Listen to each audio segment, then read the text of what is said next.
Hello again, Gills fans. Welcome back to the latest episode of Gills in the Blood TV, and it is an episode of Gills in the Blood Chats 2. I am joined this morning, I am happy to say, by 80s striker Peter Heritage, and I've not been told to say that he's one of the biggest strikers to have played for the Kent club. Peter, first of all, thanks for joining me this morning to have a chat about your time at Kent with the Gills. How you doing? Very well, Matt. Thank you very much. Yeah, doing okay. Good. Right, let's get straight into the questions then. Like I've just said to you off air, I'm very excited about this chat because it's slightly before my time in terms of going to the Gills regularly. So looking forward to hearing your tales of playing the game and probably more so your tales of how dressing rooms and extracurricular activities outside of the game were back in the 80s and the early 90s. But we'll get straight back to the beginning. I think it's fair to say that you was probably a late bloomer in terms of the professional game, wasn't you? You'd been playing in the non-league circuit, and then you got the call to come to Gills in the summer of 1989. I did, yes. 1989. I'd left Hastings United or Town then, went to Hive along with Neil Cugley got me there. We had some ex-Gills players there. And from that moment on, although it was a step down, going to Hive, it was a step down in league. They was pushing for promotion to the Southern League then. All of a sudden, because it was in Kent, I think I got noticed a little bit more. And then it all started on, I had a really weird, I was a self-employed ground worker. Then I got notification from Neil saying, we had a game on the bank holiday Monday at Margate. He said, Gillingham are going to come and watch you. Well, okay. And then the following week, I went up to Gillingham on the Thursday, met Damien Richardson, signed, and then made me come on a sub on the Saturday against Scunthorpe. So very, very like a whirlwind. Just like that, but so within the space of sort of less than a week, you'd gone from being non-league player to coming on in the Football League. Yes, yeah, that's right. Yeah, very but enjoyed every minute of it. Yeah, brilliant. Yeah, I bet. I've been watching I love looking for all the old videos on YouTube that are up, and the Gillingham scrapbook website's a really good tool for stuff like this. But I just want to ask, because obviously, like you say, you was 29 at the time. When you've just told me the story there, you sound like you were surprised at the time when it happened. Did you ever thought that, obviously as a kid, I imagine, and a teenager, your aim was to get into the professional game? Like, we all have dreams of that. Some of us are more equipped to do it, like yourself, you was. I'm not. I play Sunday League and have done all my life. But at 29, I suppose, is it fair to say that you thought your chance of getting into the professional game had probably gone? Because traditionally, people sort of get into it when they're early 20s or teenagers. Yeah, well, I'll give you a little story, Matt. I've got a couple of stories, probably sums it all up. I remember many years ago, I was about 15, 16, and I played for a side called Albion, late become Little Common Albion, and we got promotion from local leagues into the Sussex County League. Our first game at home was against Newhaven, and I think I was 15, 16, playing midfield, and I didn't know that Crystal Palace there were watching me, and I got a hat-trick. So, and I was still at school at the time, and the manager at the time, a chap called Ken Cherry, who sadly passed away, phoned up my mum and said, it was Leicester, not Crystal Palace, it was Leicester, Gordon Jago. They phoned him up and said, we want Peter to come train with us on Monday. Yeah. So Ken phoned up my mum and said, they want him to come training. My mum said, when? He went, Monday. He went, but he can't go training, he's got school. And that was it. And when I had the chance again, I think Gordon Jago got sacked. So it all fell through. So what division were Leicester in at the time? I didn't have any ambitions. I just wanted to play football. That was it. You wanted to play football. And, my ambition was always to play for West Ham. Right, okay. I was too good for them. So Gills had to make do. Yeah. So what division were Leicester in at the time when they was trying to get hold of you to come training? Oh, I haven't got a clue. I haven't got a clue, to be honest. I mean, Gordon Jago at the top, that was, a long time ago. But that was my mum, bless her. Got school, and I failed miserably at school as well. So she might as well have let you go in hindsight. Yeah. So blame mum that you never made it in the top leagues. Yeah. I want to ask, for those that didn't get to see you live, and because of the fact that it was the late 80s and the early 90s, so there's not loads and loads of footage because it was before the days of Sky Sports and iFollow that we can all use now. So Peter Heritage, the footballer, for those that didn't get to see you properly, myself included, describe yourself as a footballer, as a player, as a centre forward. Well, I like to think I was a little bit old school, and I always went through my footballing career. And I was always told, my dad always told me, everyone said, play as a supporter. Think that you're one of supporter out on the pitch, and it doesn't take skill to run. So I like to think I was wholehearted on the pitch, give 100%. Maybe, no, not the most skillful, but I was a target man. And as I progressed, I got better. I only wish now I knew then what back in the day, what I know now. Because I weren't the most, although I come across as confident, I weren't the most confident. You're stepping in from non-league into the professional game and you're thinking, am I good enough for this? Am I good enough for this? But I think with my non-league days, I used to run all the time. That I based my game on being fit. I just wanted to be fitter than anyone else. And you were still going at the end. If other players were tiring, you were still able to go right up to sort of the 90th and 95th minute. That's right. I mean, I remember a long time ago playing for Hastings Town. We got Anton Otolakowski coming as a manager, and we had. Say that again. There was a. Yeah, I know. But there was we had a bit of a discipline issue, and I got booked one game, and he banned me for a week and a half. So what I'd done when he banned me, we used to train on a Tuesday and Thursday night. Right. I used to run to training, and I lived in Bexhill, which is six miles away from the ground. I used to run to training, right, leave my kit there, run home, run back to training on the Thursday, leave my kit there, and that's how I wanted to be. I just wanted to be fit, so when my band was over, I would be fitter and wouldn't lose that sharpness. So yeah, I like to think that is why I got.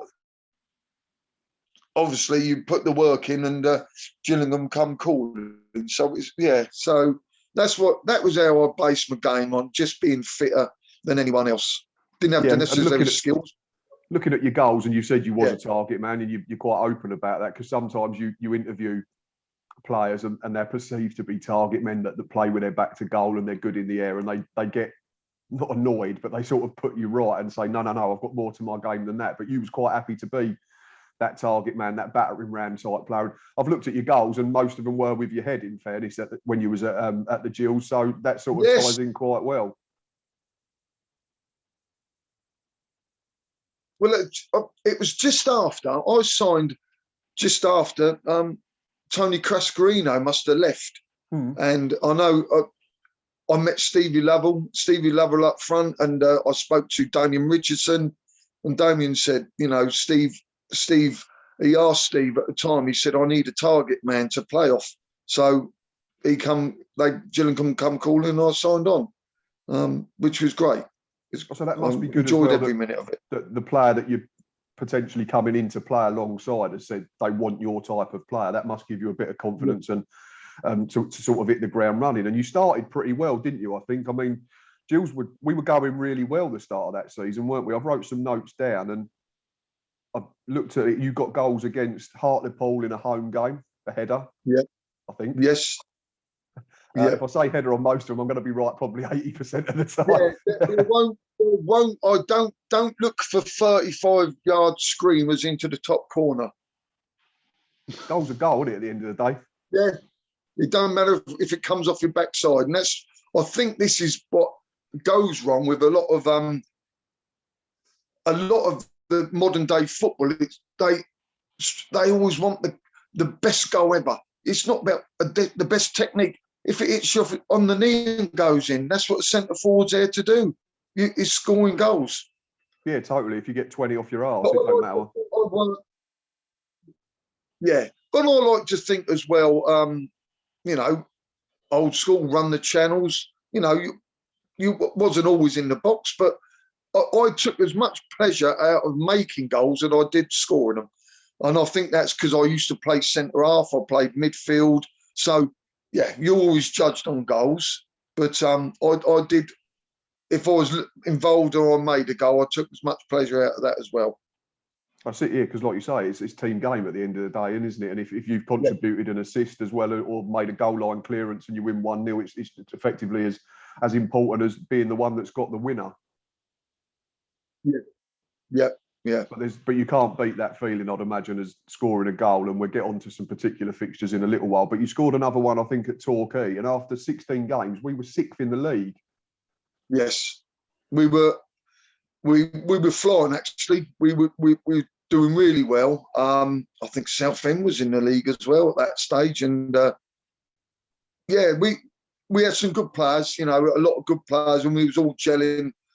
The backroom staff was brilliant. You know, you had Ron Hilliard there, Damien, Buster, bless him, that kept you on the toes all the time. So yeah, training was good. There was a good vibe about it, good vibe about the club then. And unfortunately, we sort of tailed off towards the end. Yeah, I've had a look, and further down the line, unfortunately, I think there was a run of 6 defeats on the bounce, and then we went to Maidstone, who I want to get on in more detail in a little while, and we beat them. But unfortunately, we only won 2 of our last 12 games and ended up finishing 14th. Could you? Yes. I know it's a long time ago, but can you put your finger on why that happened? Was there injuries or just a loss of form? Was it that simple? I think it's just a loss of form. I think that was it. Then we're going back to the Maidstone game. I think the big build-up was for the first ever Kent League derby. That was that built up from that, and then obviously we went into the next away game at Maidstone. But yeah, just a loss of form. Can't put your finger on it. There was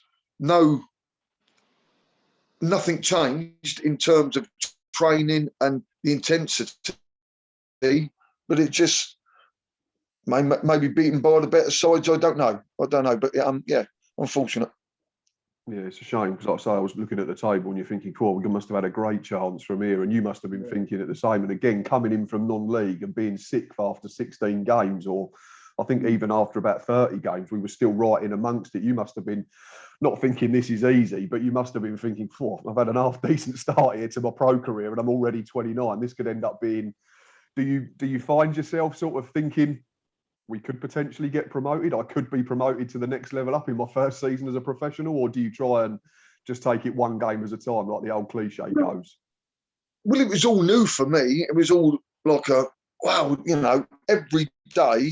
Every day was unbelievable. I love going in the training, love going in the gym. I mean, the club has changed out of all recognition for how it used to be, but just going in and doing anything, but you're being paid to play football. Unbelievable. So I was thinking, you know, I was on a shovel digging holes for a living, being a ground worker, and thinking, I know what I know what I prefer to do. But yeah, I just think it was lack of, that's it, not confidence, just lack of form, and couldn't sustain it. And just at the worst possible time as well, because that was the end of the season and there was no chance to recover it after that as well. One question I want to ask you though, Peter, is because you keep mentioning, obviously, you was a ground worker. That's what you was doing before you got the call from the Gills to come in. So, and you hear it quite a lot of times, certainly now, that players have to take a pay cut to become professional footballers. Was that the same for you? Was you earning good money at the time, or? This was all the time before agents. I didn't have an agent. I went up there, spoke to Damien and said, we're going to offer you this. I went, and a 3-year contract. I went, yeah, fair enough. Done. Just like that. Done. Yeah. Didn't.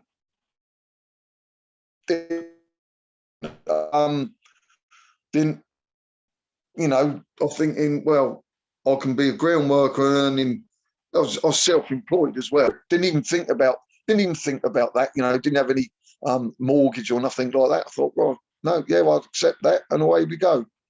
Which is probably the best way, I suppose. If you'd had a mortgage and other commitments, you might have had to have a longer think about it and worry about obviously paying the bills. But it must have been great then, like you say, just being able to go, yep, I'm living the dream. I've been offered a pro contract. I'm not really that fussed what it is. I'm going to take it, and then I'm going to go and give it me all.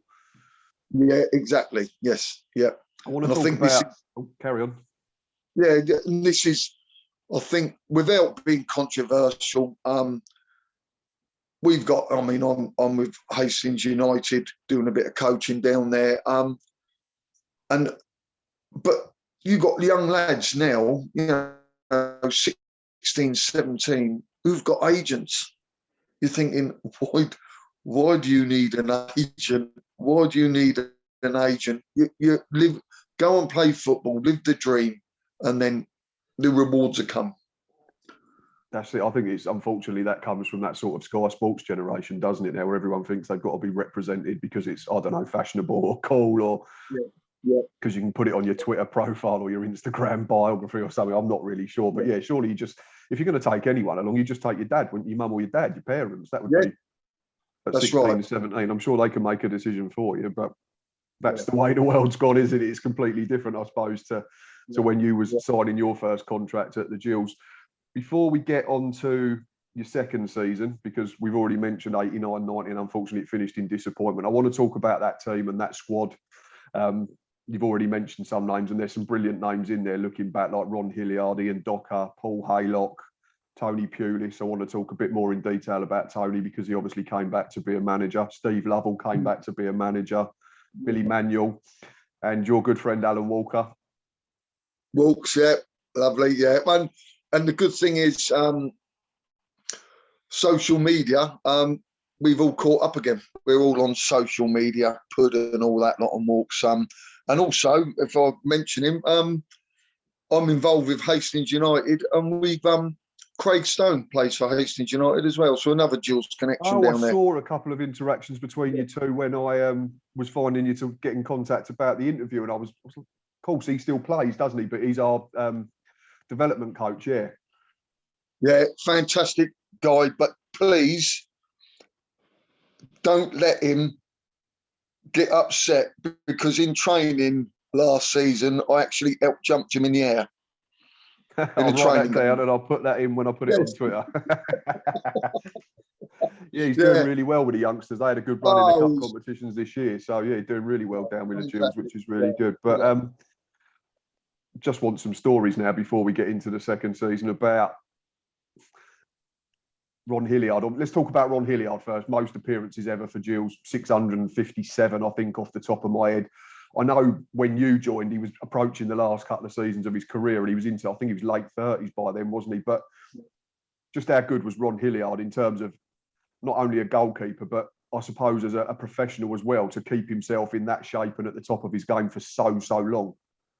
He was. When I first went there, I could never, because he was Damien's assistant, and he was in goal, and obviously he come from Yorkshire, and he had a dry sense of humour, and he used to always sing this Eckley by Tat, whatever the song was, like that, and but there was a side. Ron was a typical goalie. There was a side you're thinking, oh, have I said the wrong thing there? But he had quite, all goalkeepers are nutters, and he was the same. You could have a laugh with him, but you're thinking, oh, I better not push too far on this, because he he could turn on it. But he's a lovely. Took me for one-on-one sessions as well, working on my touch and everything. But really nice bloke, really nice bloke. And then, funny enough, he phoned me when I left Gillingham and went to Hereford, and I was going to leave Hereford.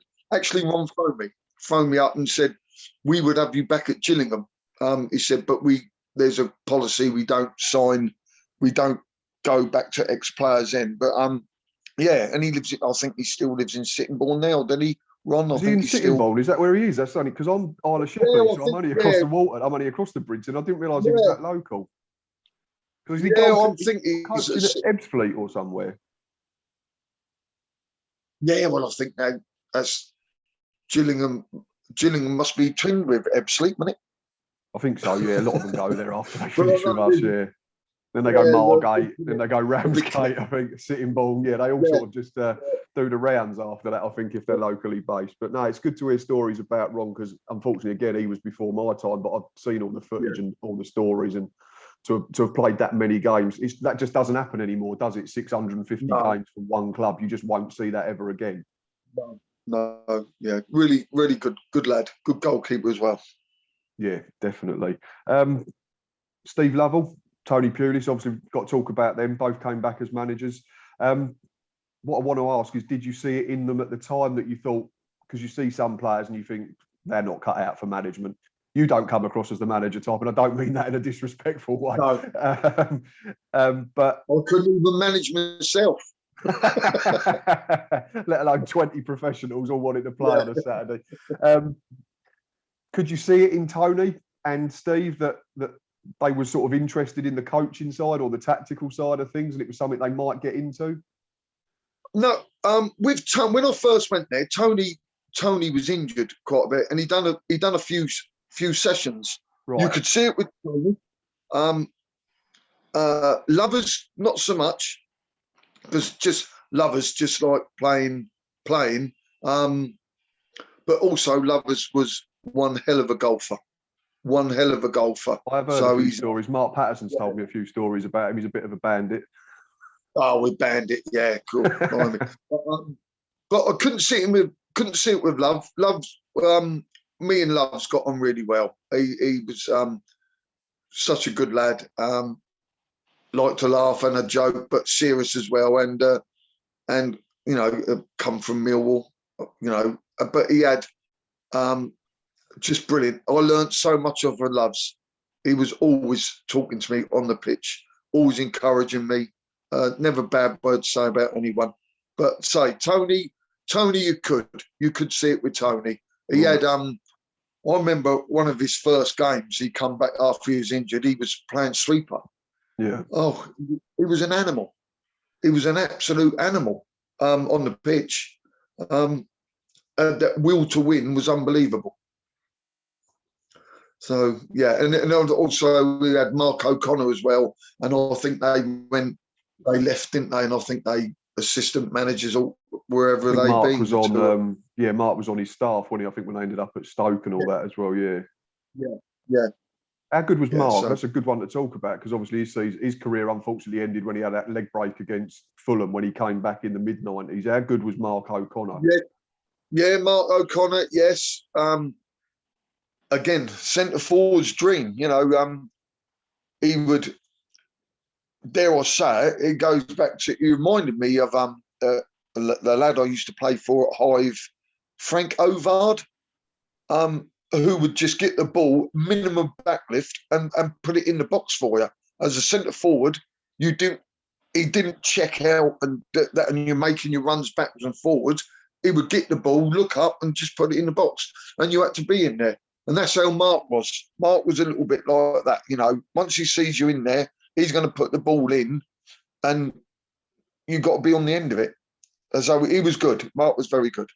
Yeah, and it's just a shame it ended how it did, because he never really recovered after that. I think it was a horrible leg break that season, because I remember Jim Stannard was our goalkeeper at the time, and he'd left Fulham to come to us. And I remember seeing, we got the DVD because it was a promotion season, so there was that produced, and you see him like basically fighting people that he'd been teammates with for years, because he was so disgusted with the challenge. And I remember it being an awful challenge. But the worst thing for me was the fact that the geezer was trying to pull Mark O'Connor up and say that he'd been play acting, and his leg was in like hundreds of bits. I think it was one of the worst ones, and it's a real shame, because I think he'd come back, and like you mentioned with you saying that Gills had a policy at that time of not bringing old players back, but he did. And I think Billy Manuel came back as well, didn't he, after leaving? What was Billy like as a character and a player? Because I know I think he was probably, was it fair to say he was quite highly rated out of that group as a youngster? Oh, yeah, I think he come from same as Tim O'Shea. They come from good grounding at Tottenham. Yeah. Billy was, you know, I thought, well, he's gonna go on and on and on. He was brilliant. He's superb, and it's such a, in the dressing room and off, you know, off the pitch, such a good character. But the whole club then, we had one hell of a dressing room, really good. I don't think there was anyone that was ever out of place. You know, you come in and it was brilliant going in the dressing room. When I got used to it, everyone laughing, joking, taking the mickey out of it, each other, but really good. We had a great time there. Peter Beeds was my boot boy. Yeah, and look what he's gone on and done. He went and done. He was, because he was Hereford manager for quite a while, wasn't he? Hereford, yeah. Which is where you went on loan initially when you left in the middle of the 1991 season. Yeah. But yeah, let's talk about that. So, go on, drink your coffee quickly. Oh, lovely. Where did we get to? Yeah, so the start of that 1991 season, I think you started the season pretty well again. I think you got a couple in the first month or so of the season, and we'd started pretty well once again. I suppose at the time you were thinking, right, we're doing well here. Let's make sure that we can carry this through till the end of the season. You got goals. I think you scored against Hartlepool again. You loved the goal against Hartlepool. We beat them 3-0 early on in that season. Yes. Was there, but then by the middle of the campaign, you'd moved on. Was there a time? Well, I think. Go on. What I want to ask is, at the start of the season, did you ever see it? Was you ever thinking at the time, I'm going to end up being sort of phased out, or why did you leave? Because you'd started the season pretty well again. Lovell was still there, so it was a partnership that had, you know, been growing over sort of 18 months. Was it out the blue when you ended up leaving? I know David Crown came in, didn't he? Yeah. What happened was, I think Gillingham signed David Crown in the summer. You know, goal scorer, brilliant. Yeah. Crowney, superb. And I remember I started in a pre-season friendly against Margate. Right. And I got an hat-trick. Yep. In the friendly. And Tim O'Shea said, cool, he's after your place. But not being, what's the name? I said, well, I've just scored an hat-trick and he's going to have to work for it. Of course, yeah. But like everything, I think I'm not sure how much he signed, Crowney signed for, but he was a bigger player than me. He was a regular goal scorer. I mean, I remember once we had Blackpool away, yeah, and all week we worked on a free kick. So and Crowney started, and yeah, I don't remember it. We had a free kick in the exact same position we'd been working on all week. But Crowney was on the pitch, and Crowney, we said, right, go stay, get it set up. And Crowney just went up to the ball, not involved at all, smashed it as hard as he could, missed by about an inch. But that was Crowney. He was a goal scorer, but he lived for goals. He lived for goals. Yeah, and it was. But no, that's how it went. Obviously started late in the game, but you get frustrated. You know, I was sub, went up to games, but it was getting frustrated. But that's the way it goes. And I just wanted to play. And then Hereford come in, took me on loan, went down there with Colin Addison. And just things progressed from there. And they come in with an offer. Gillingham accepted it. And I thought, well, yeah, you know, make the most of it. Didn't have any, you know, an older player. I thought I'll just enjoy it. All a lot of time on playing football, I'm fine with it all. Yeah, it seems to be you've got just one of those things. Quite a good attitude towards the game, because it is cutthroat and it is dog eat dog. But you seems that your approach to it was quite good. Was if I can't get a game here, I'll go somewhere else and get a game, and you know, at least then I'm still doing what I love and playing the game that I want to play. And did that come from you because the fact that you came into the professional game so late? Do you think that you thought, right, wherever I am, I'm going to make the very most of however long this is going to last? Exactly. You know, I want one to kick off for nothing. That's it. Yeah. Manager Damien had his job. Ron had, you know, they had their jobs to do. So I was just part of a team, and that's how it happened. And I thought, right. And it wasn't, I never threw my, I said, look, Damien called me in and said, we had Hereford to come on. Do you want to go on loan? I said, yeah, fair enough. Yeah, not a problem. And that was it. Just played football. You know, that's part and parcel of being a footballer. You just, you go and play football. That's it. That's it, and roll with the punches, I suppose, so to speak. Yeah. Yes. Yeah. I mean, it's I remember leaving, and that was it. But still, like I said, always kept in touch with the players. Never fell out with anyone. Except when I scored against. Because I suppose you don't know when you're going to need someone again. You might.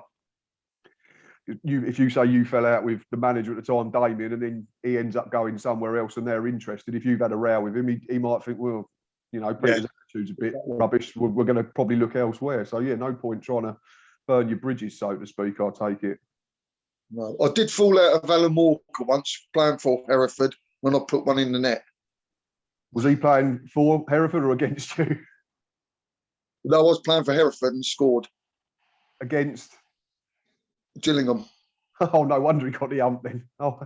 Well, he looked at me, if I remember it rightly, he looked at me and said, "You're one of the best players I've ever played against." So you said really. That. We said that at the beginning, didn't we?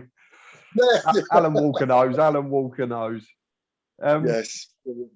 We've already touched on, I had it written down about how you played the game, so we're not going to go over that again because you've covered that, and I totally agree from the clips I've managed to watch and the people I've spoke to that you were certainly one of those players, and you said it, that you know you might not have been technically the most gifted player, but what you did was you'd run through brick walls for the team, you'd work hard and you'd put yourself about, and if a chance came you'd do your damnedest to put it in the back of the net, and I don't think there's any sort of reason to believe anything other than that, because from the footage I've seen and watching the clips that I can find, and it seems that you were one of them heart on your sleeve type players that while you was out there you was going to give everything for that club that you was representing.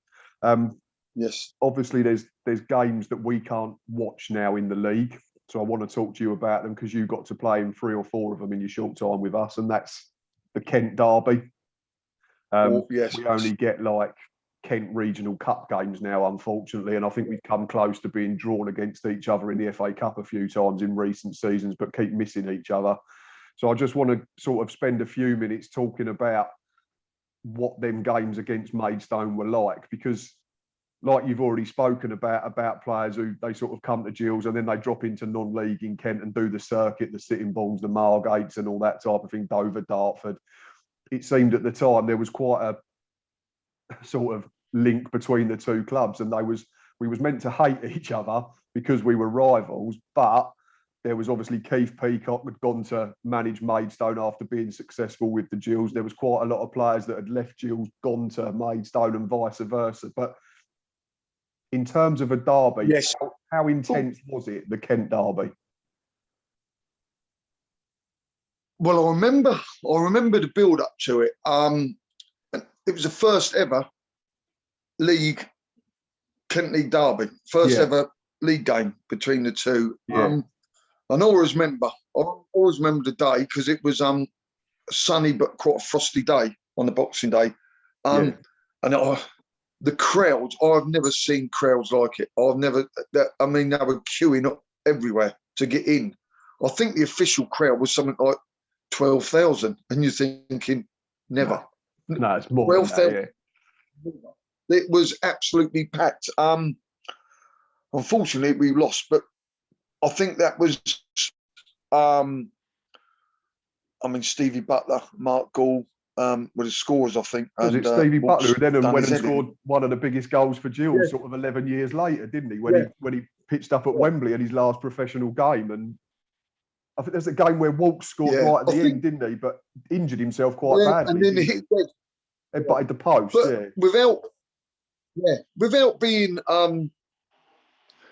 it was a little bit like, when I look back on it now, it's a little bit like the Manchester United Man City thing. Right. We always noisy neighbours. Maidstone were up and coming through the non-league ranks. Yeah. And the attitude was, hold on a minute. We're meant to be the number one boys in Kent, yeah. We Gillingham. You're disappointing to lose, but it was unbelievable. I think I was on the bench anyway. But no, it's just unfortunate at the time. But they were flying. And I've met up several times with Keith Peacock. I go up and watch Gillingham a lot. Not Gillingham, Charlton. And Keith's always there. Actually, he's always there. And he mentioned it the first time I saw him. He said, "Thank you." He said, when we got the winner at Dartford, he said, "You cost Maidstone promotion that year." Said that was a victory that cost Maidstone. They said they went right downhill after that. So because you got the winner in the away game, didn't you? Yeah. And I never had to buy a drink. I was going to say, I bet you dined out on that for a few years amongst Gills fans, didn't you? You probably didn't have to do anything after that. You instant legend status, I'd imagine, and instantly the biggest player ever to come and play for the Gills, like you mentioned at the beginning. Yeah, massive. And of course, we played.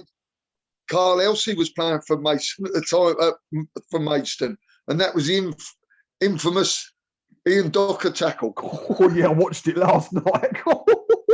You don't get away with that now, do you?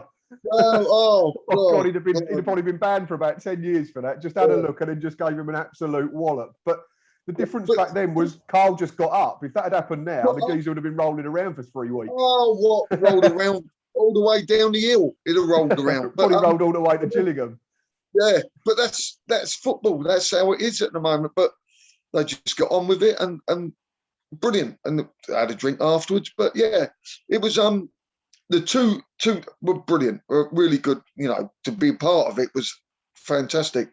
But unfortunately, look at football now. Maidstone that's how they rose and sort of went back there a little bit, didn't it? So sad to see. They're quite a way away from us now, aren't they? I think they're back in National League South, so it's about 3-4 divisions gap now, unfortunately. Whereas if you go back 2 or 3 years, they were, knocking on the door of getting into League Two. But it must have been weird for you because I suppose from a fan's perspective, we was all meant to hate each other. But because you probably knew a lot of the players that had played for Maidstone, because a lot had played for Gills and vice versa, and they'd sort of swapped over time. And I suppose you probably got on quite well with a lot of the Maidstone staff. Yes, it was no we talked to them before the game and everything. It was just obviously Keith was at Gillingham before Damien, so he had a great affinity with the club, and I think the Gillingham fan. I remember he the Boxing Day game. I think Keith come out and threw a hat or something into the crowd, so they loved him. Really, yeah. I think it was Christmas cards, wasn't it, or something? I'm sure I see on the internet. It was like he was chucking Christmas cards and Christmas presents into the Gordon Road stand, yeah. But what was that feeling like for you personally in that away game? Because we'd lost the game at Christmas, and then you've got to wait 3 or 4 months before you get a chance to, get revenge, I suppose, for want of a better word. And we weren't playing well. That was that run where we'd lost 6 on the spin, and then we went to, was it Watling Street? It was called, wasn't it? The ground. Yeah. And that's it, yeah, before they moved to Prince's Park. But one thing that struck me last night was I play on pitches in the Sunday League that are better than the condition of that thing that day. That looked like a farmyard. It was awful. It was just grass in the 4 corners, and it was just bald the rest of it, wasn't it? But what was that feeling like scoring the winner? Oh, brilliant. Well, look, it was all about Tony Hills took the free kick, and all that was, we made eye contact. And I made the run, and Ilsey would put the ball anywhere. If you made the run, Ilsey would find you.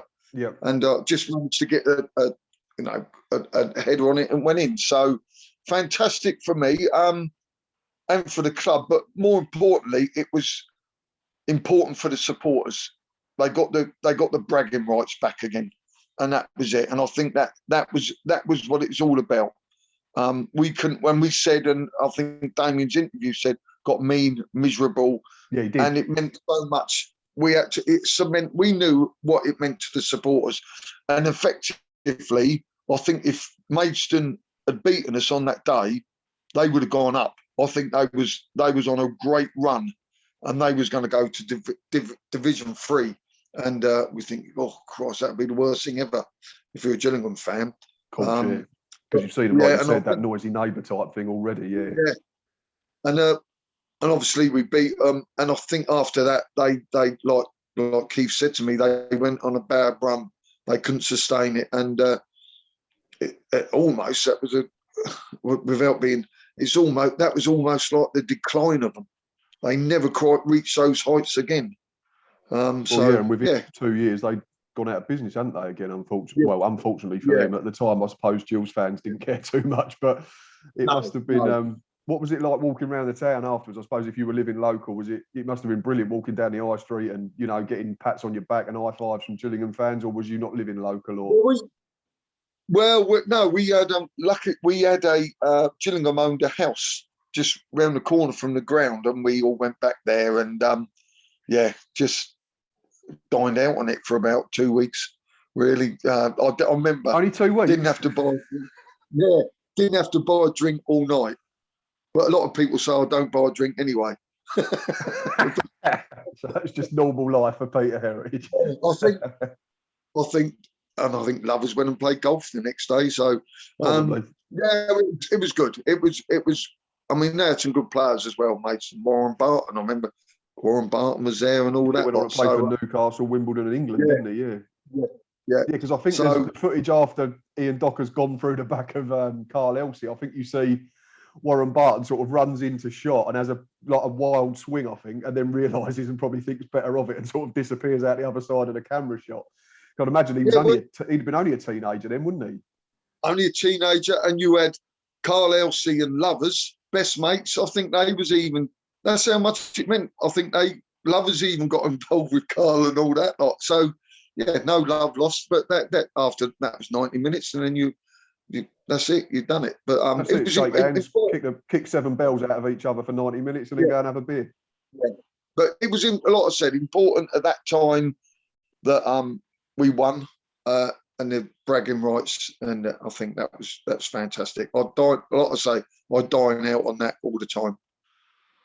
And I bet it's nice now, I suppose, to talk about it again, isn't it? Because you don't live in Kent anymore, do you?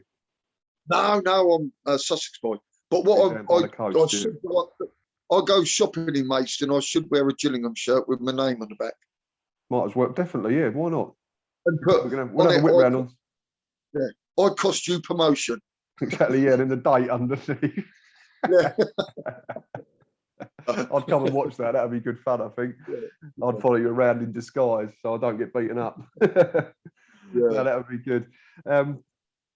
Let's talk about the dressing room again. I want to talk. We've mentioned individuals. We've spoken about Ron Hilliard and Tony and Steve, and about who was, more cut out to become a manager at the time. And I want to talk about Alan Walker in a minute because I know you got on well. But let's talk about what was the dressing room like in the 80s in a professional football club, because I'd imagine now with all the dietitians and nutritionists and GPS systems and all that, everything's become a bit robotic, and that's fine because that's how the game's developed. But you've already mentioned your way of getting fit was to just run for miles and miles and miles to keep yourself ticking over. I've lost you there. Oh, hello. Still there? The joys of recording live. I don't know if you can hear me. I've lost you there. Hello, Matt. Yeah, I can hear you now. Are you there, Matt? Yeah, sorry. Yeah, that's fine. No problem. That's the joys of recording live, unfortunately.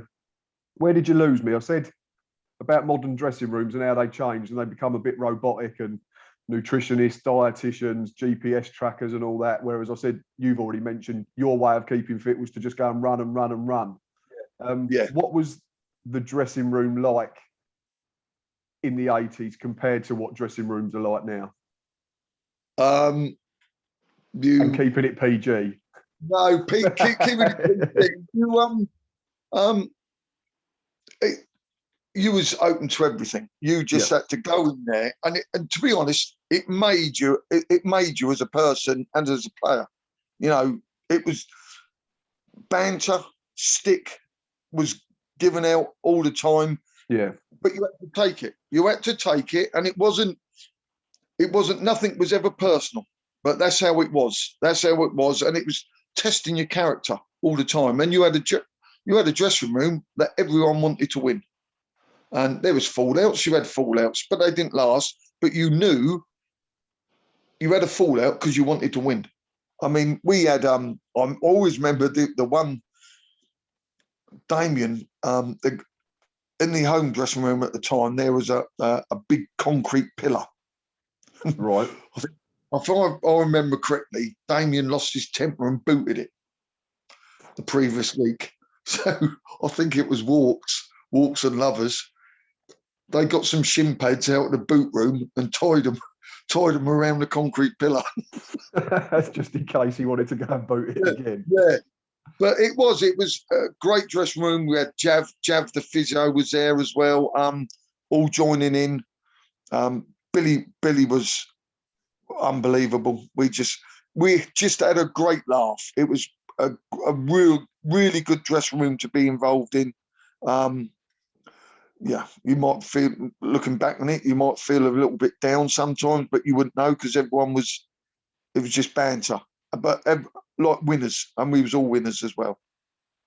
So you mentioned Billy there, was he like the dressing room clown? Who was like the king of the banter and all that type of thing? And all the time, was you all as bad as each other? I can imagine. I think you all give as good as you got. Billy was unbelievable. Just come in like a whirlwind. Billy was like a whirlwind, and he played like that as well. But you couldn't. You just loved every minute of it. I loved it. I just loved it. Walks had the respect and lovers. I mean, Love's been there and done it. You know, so you had the respect of all the people, all the staff there. Everything. Timmy O'Shea, good lad. So it was a great dressing room to be in. Like I said, and it was a test of character. There was like banter going on, and it was just a test. You had to join in. I mean, luckily it was almost like sink or swim type thing. Yes, yeah, that's exactly how it was. Yeah.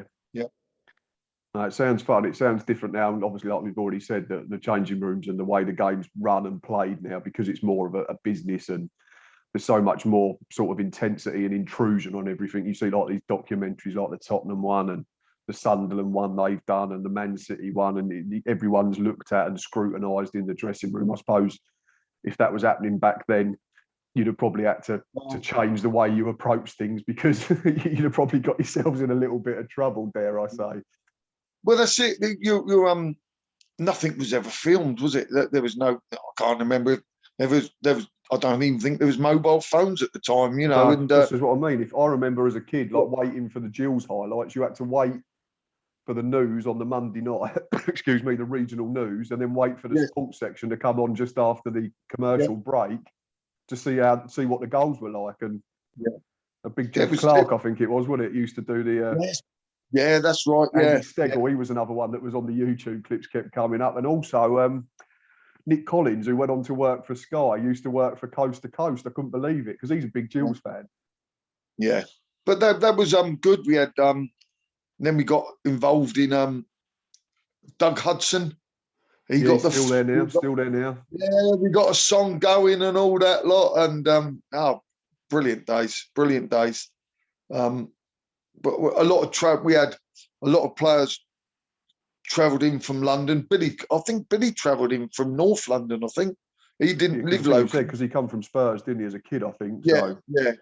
So he was London, but we had a Gillingham owned. I can't remember the road, just round the corner, Redmond Avenue. Redfern Avenue. Yeah, I think Gillingham owned a house there, and we used to stay in there. Billy used to stay there. I remember one day there was a Billy, Pat Gavin was there, Tony Hills, and a wardrobe come flying down the stairs one day. Obviously. But it was brilliant. It was really funny. But yeah, Billy, superb, good lad. And he went on, well, obviously, Brentford. Yeah, he got promoted, I think, into the second. He ended up playing the Yes. second division, which is now Championship for our younger viewers, because obviously it was just Division 1, 2, 3 and 4 back then, wasn't it? Yeah.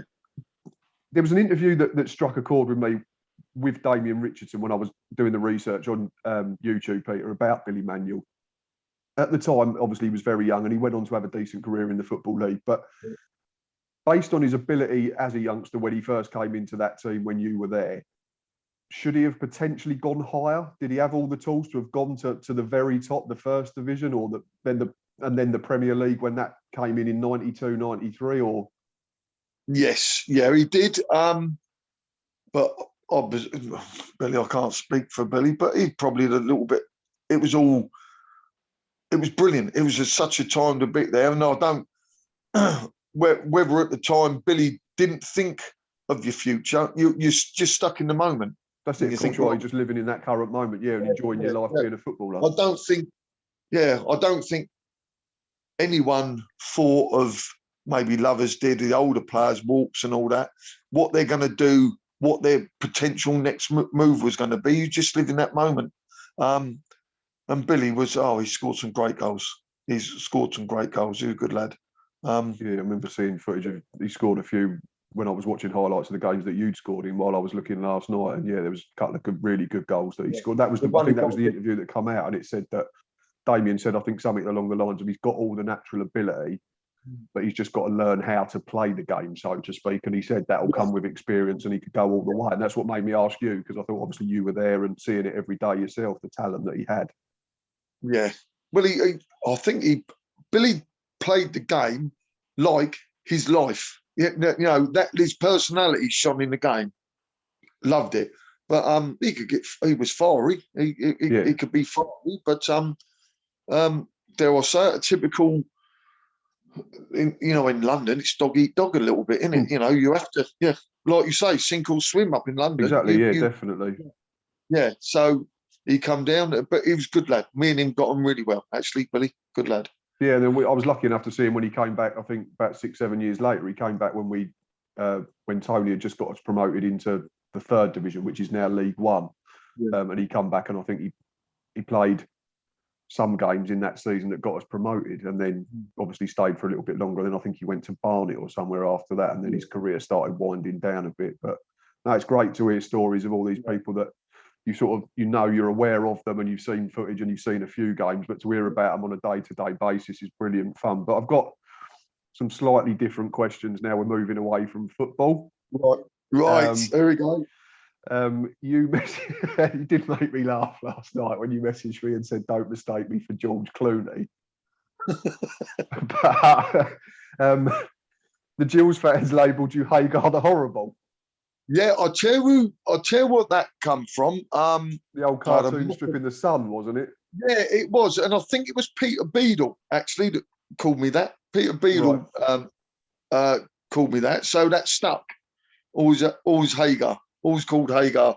It's at the time I had the big moustache and all that, and I thought I looked the nuts doing it. I thought. We've all done that, and it's something. And then you look back 20 years later, and you think, "Oh my Christ, I looked an absolute state." But that was the fashion, wasn't it? That was the thing. That was the fashion. Yeah, but lots of hair, mullets everywhere, them short shorts and all. I know. I'm so glad I didn't play football in the 80s. Yeah, I know. But that was how it was at the time, and beads, and that just stuck. That and I still get called that now. They still call me that. Yeah. So you have to try and convince them that it's George Clooney now and not Hay. Well, I mean, I'm getting people following me around and, I can have your autograph. I said, I'm not George Clooney. Sorry to disappoint. Yeah. But, I've always have a bit of a laugh and a giggle anyway. Wouldn't you? Life's too short. Life's too short. I've got one question, and it sort of leads me in from the comment about the short shorts. There's a rumour that I've heard, and this come from a fan and an ex-youth player who helped me out, Justin. So thank you to Justin for getting in touch with some of your teammates who've got a couple of stories about you that are going to be mentioned in a minute. But there was a story that I need to ask, and we've got to be careful because we know that kids do watch the channel. Yeah. There's a rumour that you arrived at Gills and boasted that a certain part of your anatomy was the biggest in the squad. And I've been told, and you can put me straight if this is incorrect, that you bet 2 weeks' wages on this as well. And then Alan Walker walked in shortly after. And this is probably the greatest way to launch a friendship I can imagine. And basically proved you wrong, shall we say, dropped his shorts and said, you can pay up now, Peter. You can give me the wages straight away. I remember that. First of all, is that so? It is true. Then I was going to say, is it true? And you just said, "I remember it straight away." I remember walking into the dressing room, and that's it. And when he dropped his shorts, I had to take a double take, like that, and look to people and everything like that. Well, I've got unbelievable. Talking about, I know it's a family thing, but talking about that. I was watching a television program the other day, and it's the bloke was on there, Good Morning Britain, was talking about he had a very small penis, right? And he wrote a book.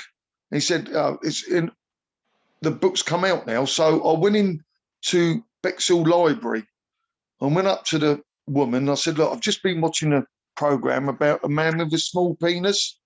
Right. He said, oh yeah, I'm not sure if it's in yet. I went, yeah, that's the one. That's the title, was it? No. No, but yeah, he did. Yeah, he yeah. Oh, Walks was unbelievable. But that was just dressing room. So it was, wasn't it? Just a bit of a laugh. You have to go. No harm's done, yeah. I thought, if I'm going to go in there, just go in there and be brash about it. I weren't a shrinking violet. I weren't a shy sort of bloke. And I thought, well, and that's how I was, to be honest. I weren't. I suppose it sort of helped break the ice. I mean, it's the weirdest way to break the ice with a new bunch of teammates. I'm not going to lie, but everyone probably sort of had a laugh about it, and then you were sort of welcomed into the group pretty quickly. I suppose if you'd gone in there and been quiet, everyone would have been a bit like, "Oh, I'm not sure about him. He's a bit quiet." Yeah, and that's how I've always been like that anyway.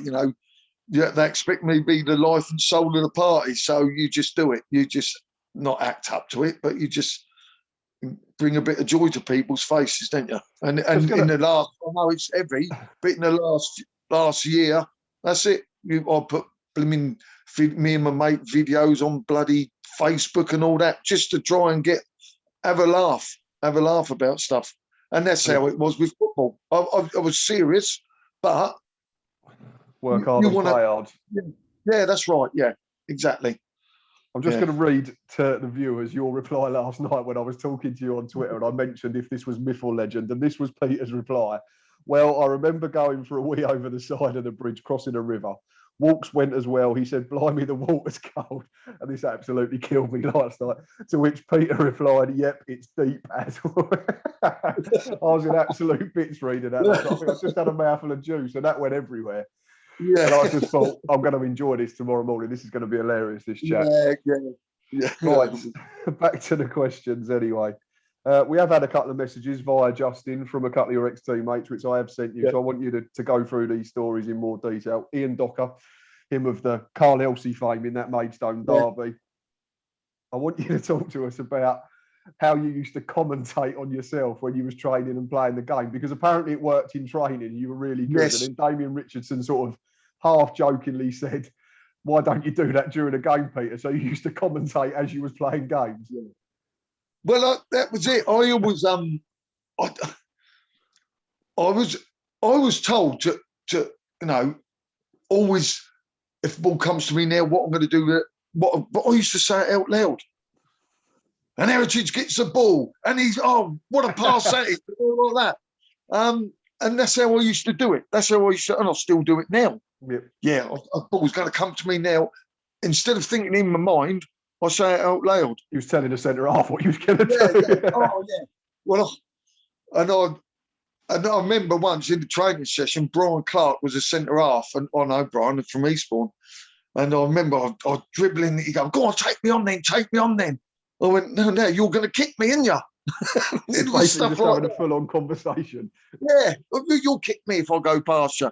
But yeah, that's how I used to do it because I just used to think out loud. And if I was only as good as my commentary, I'd have, I'd been a millionaire by now. Like Sergio, I'd be Sergio Aguero now. Exactly, Yeah, yeah, that's what I used to multi-millionaire, yeah. do. Yeah, that's how I used to do it. Like, used to love it. I used to love commentating on myself.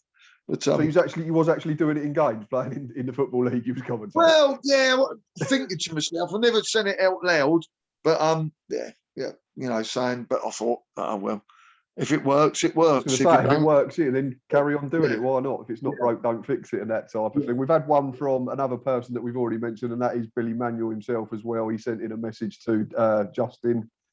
I want you to tell us the story about when you was playing golf on your golf day. You Well, shouted the wrong thing out, didn't you, when you hit the ball? So I'm going to say off course. yes, I've got the. It was a golf course. It's in Gillingham. Woodfield Road, was it? Anyway, Right.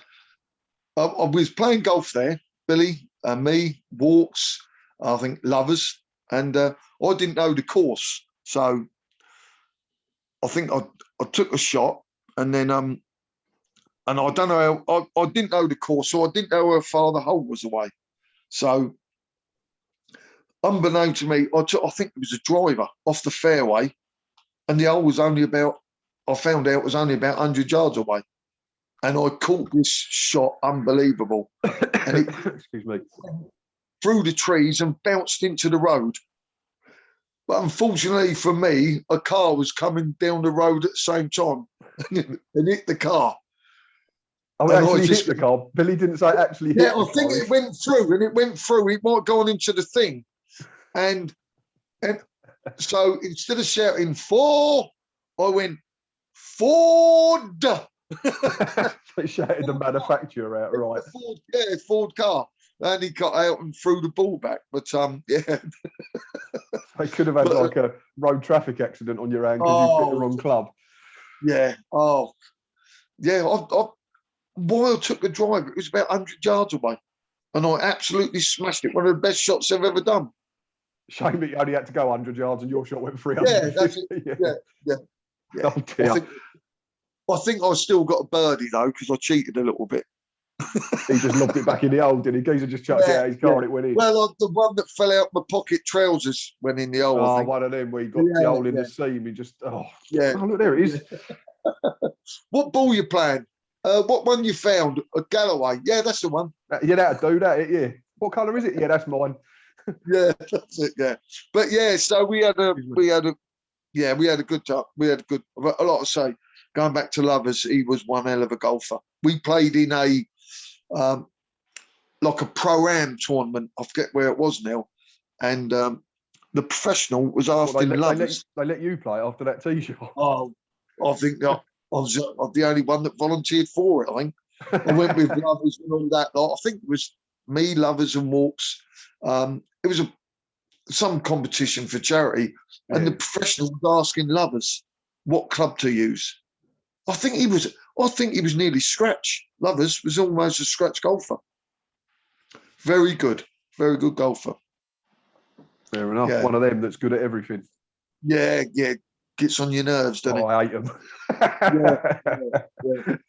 I want to ask you now, before we start finishing up, I've really enjoyed this. It's been good fun reminiscing about your time in Kent. But what are you doing now outside of football? Because unfortunately, you missed the ship in terms of, the multi-million pounds of the Premier League that started filtering down. It probably doesn't filter down enough to our level. But so I'm assuming once you retired, you probably had to go out and work and carry on with some sort of employment. So what have you been doing after?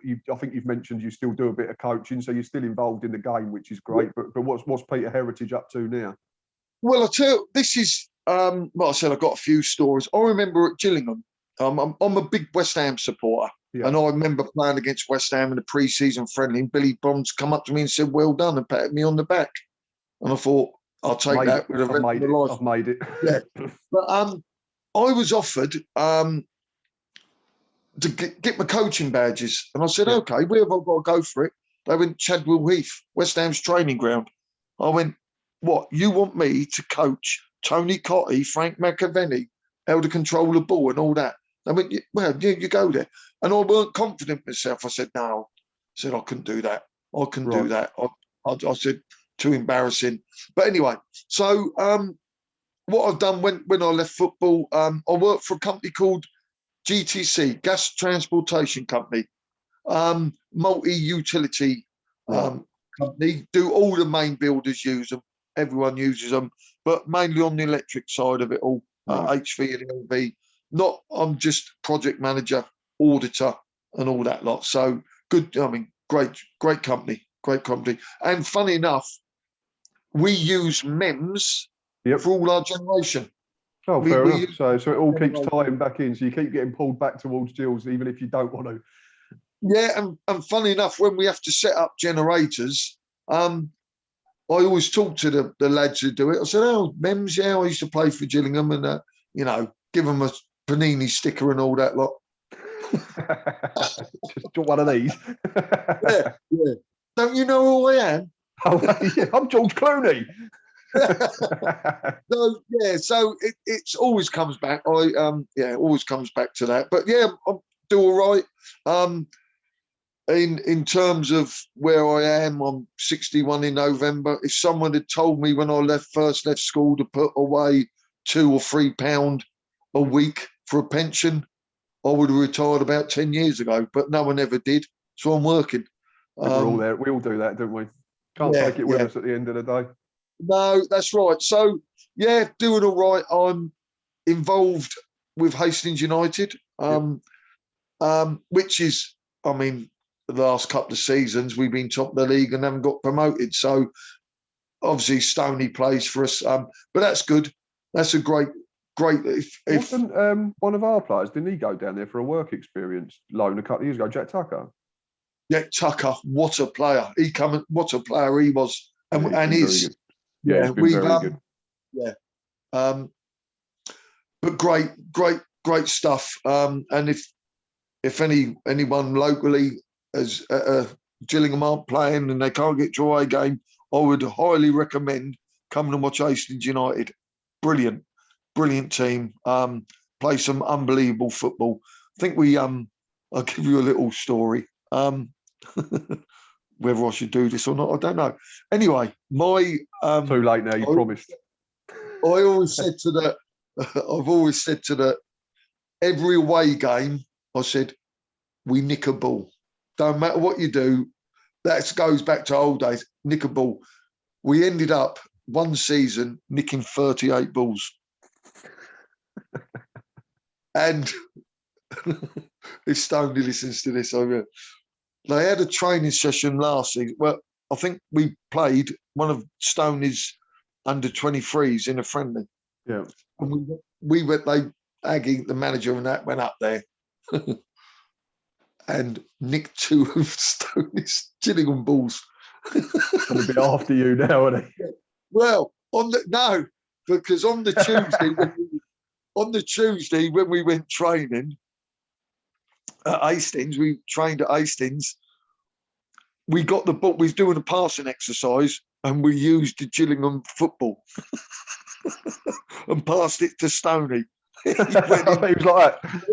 Yeah, and he went into one. He went into it. Yeah. But yeah, so we do that. We it's all good. But that's what's that with the first team that you coach down there, or the kids, or a bit of both? Yeah, or just a bit of everything? I could coach. When I say coach, Matt, but I just tell jokes. I do. But you talk to them, and sometimes football dressing rooms are a bit intense. So I'm a good cop, bad cop sort of thing. You know, you have to have you want to go a go between. Yeah. You have to have a go between in any dressing room. People can come to you, talk about problems, or it's not on a football. It's not always about what's going on the football field in their football life. It's what's going on outside of that that comes into the dressing room. I've got a good. I like to think I'm approachable. talk to me about anything, and all that. So yeah, I think I'm yes, confident I can say that we've spoken about everything, and this is the first time we've met. yeah, that's got to be open, isn't you? You know, I've made mistakes in my life, done that, but it's, you know, we only live once, and that's it. You just got to get on Very with true, it. And very true. yeah, yeah. But no, so no, but Gillingham, big part of my life. Love them. I did go up for the West Ham game a few The cup seasons ago. game last year, yeah, that was Yeah. that was one of the last games before it all got shut down because of COVID, wasn't it? It was a good I night. know, yeah.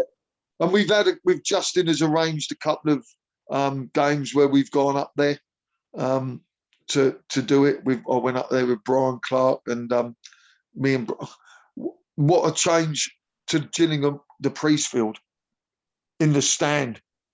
Bloody coloured televisions in the bloody thing, and the lads sleep there and everything.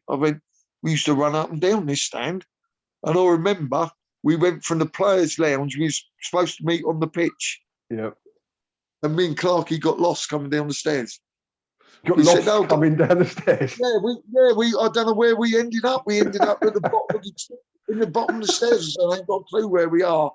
But yeah, great memories, great stuff. Yeah. No, it's been really good listening to your story because it's been really good fun. I really appreciate you taking time out your weekend to do it, and no I've had problem. a good laugh, and it's been great. So thank you, mate, for doing it. I really appreciate it. Yeah. Gills fans, you can follow Peter on Twitter at PeterHeritage11. Hagar the Horrible, George Clooney, whichever you can find him. He's got loads of Twitter names. I'm also on Facebook as well, almost commentating on The Chase, Tipping Point, and Tenable. I'm going to have to go and have a look. You've got to check this out, Gills fans. Keeping himself entertained one way or the other. So he's a master of all trades. He does everything. And you know where you can find us, Gills fans. We're on Twitter, we're on Instagram, we're on Facebook, and we're on YouTube, of course. So please comment down below once you've watched this and let us know your favourite memories of Peter Heritage. We'll be back soon for another Gills in the Blood chats too. Thanks again to Peter. But until next time, up the Gills.